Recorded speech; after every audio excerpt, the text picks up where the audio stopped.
Good day, folks. This is Greg Judy at Green Pastures Farm. Today I want to talk a little bit about our project that we're doing.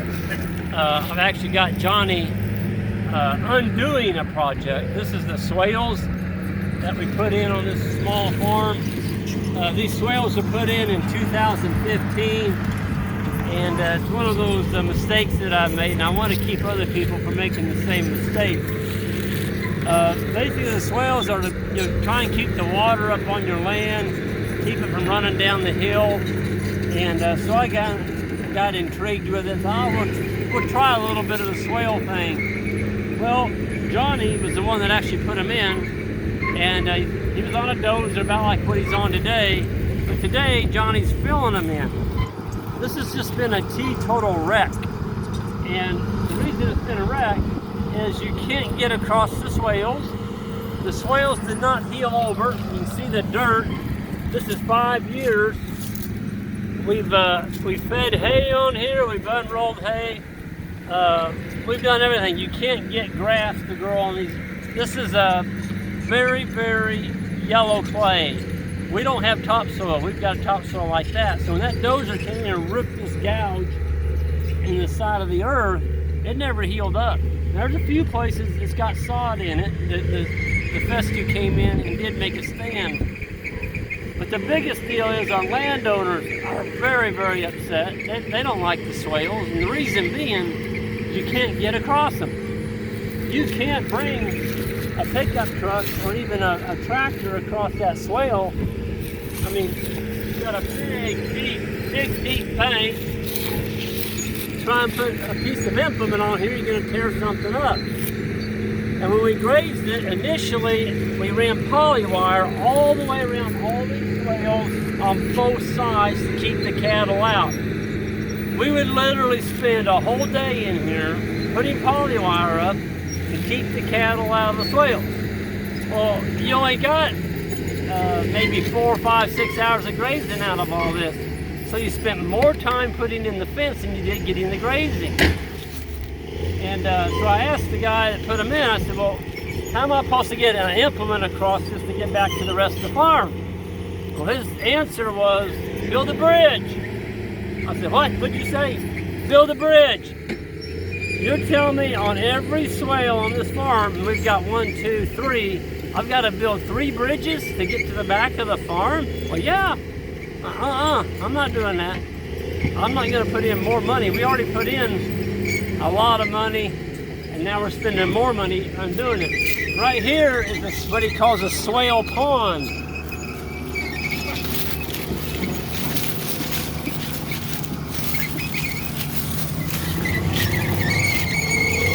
That's called the swale pond. I'm taking that out. Folks, all that is a mud hole. Cattle get in there, mosquitoes. That's not a pond, that's a mud hole. If you want to build a pond for livestock, build a pond, don't build a mud hole. All that's doing is collecting mosquitoes. So we're taking that out, we're going to fill all this back in. We're going to work our way up through. I'll show you what he's already done. The landowner is extremely happy with what we're doing. It's going to be healed. We got the hay already bought. We're going to bring hay in here and unroll on this and put some seed down and bring the livestock in and start healing the land. So let's walk over and we'll look at what he's already done. So didn't we plant trees on this, Greg? Yes, we planted trees all along these swales. Every single one of them died. And they're talking about using the stun method. In other words, you plant trees along here, and stun means sheer, total, utter neglect. Well, so we planted them. We didn't do anything to them, just planted them. Every one of them died. So how you gonna do that? So I guess what I'm saying is, I've seen young farmers just starting out really hurt with this same system. They spent all their money on swales. They didn't put in any fence. They didn't have any money left for water. They sure as heck didn't have any money left to purchase livestock. They went broke. They lost their farm. So be careful. If you've got a limited amount of money, go put some water and fence out there and get livestock on there and get you some cash flow. You're dead. You're dead without cash flow. Don't be putting it in swales. Put it in livestock. Water, fence where you can control the animals. let's walk over. I'm going to show you what Johnny's done. What kind of trees have come in now? Well, yeah, brush. Cedar. There, we're real good at growing them. Cedar trees. You know why those cedars are there? Because we couldn't get a brush hog back there anymore. So that whole hill that Johnny's working on, he's already pushed all the cedars off that. That was solid cedar trees. It used to be open grass. We couldn't do anything with it. Now we can. I'm going to show you what it looks like with the change that we've made.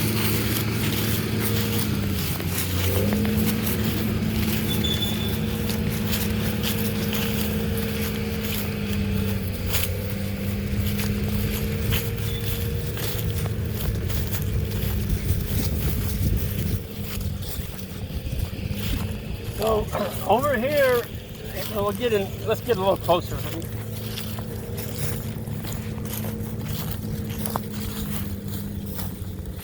Here's what grew. Real good at growing cedar. Lots of eastern red cedar came in. The reason the cedar came in, again, we couldn't get something in here to brush hog it. And the cattle don't eat eastern red cedar. So you got to control that stuff. Well, we couldn't control it because you can't get anything in here. And here's one of those swales ponds. Yeah, here's another mud hole.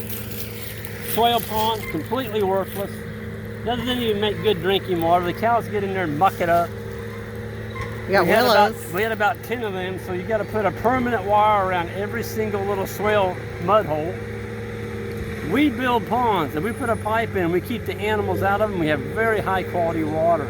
That's not high quality water. Shouldn't let an animal even drink that.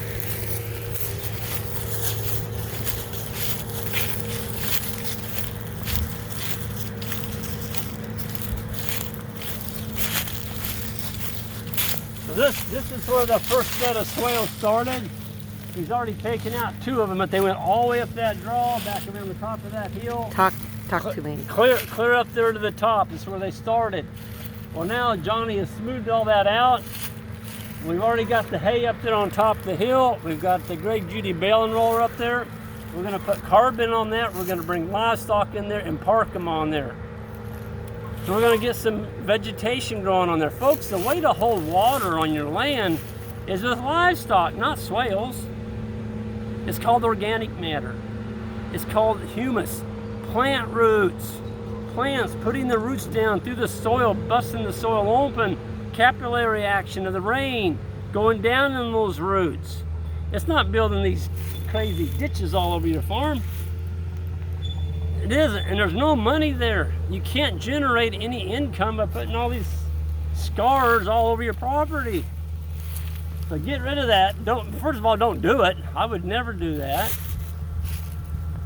Get some hay, get you some livestock, and heal this area like that. That's what we're gonna do. So we're pretty excited about it. I know the landowners are jumping up and down. They're loving what they see. It's just been a really scar.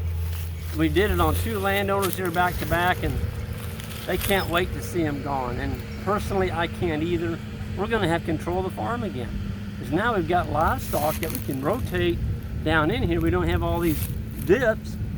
We didn't have any way to get any hay in here. You couldn't get a ground bale over that ditch. Not even with the bale unroller. You just couldn't do it. They're too deep. So that's all gonna be gone. I just wanted to keep other people from making that same mistake. But just remember this. When you're first starting out, cash flow is everything. And if you don't have cash flow, I don't care how much you want to heal the planet or, hug a tree or help wildlife or regenerate soil, I don't care. You're not going to be able to stay on the land. And that's because you can't show any income to pay for the land, to pay for your improvements. The cattle are paying for this. It's my fault, but the cattle are going to fix it. Okay? We sell cattle, we generate income, and we're going to fix this. And the landowners are going to be happy. We're in the land leasing business, and we made a mistake here. And I'm not making the landowner pay for this. I did it. So I'm going to fix it. But it's a hard thorn to set on. And I sat on it for 5 years, and it's feeling pretty good to get that thorn pulled out. So with that, I think I'm going to sign off. Jan and I'm going to go up here and cut some shiitake logs. Got some trees up here that we took down that were in the way, and we're going to cut some shiitake logs out of those, and I think we'll get some milling lumber out of the actual trunk section. So we're gonna go work on that a while. We're gonna see you all down the road. Hit that subscribe button on the way out and that like, I'd appreciate it. And y'all be careful.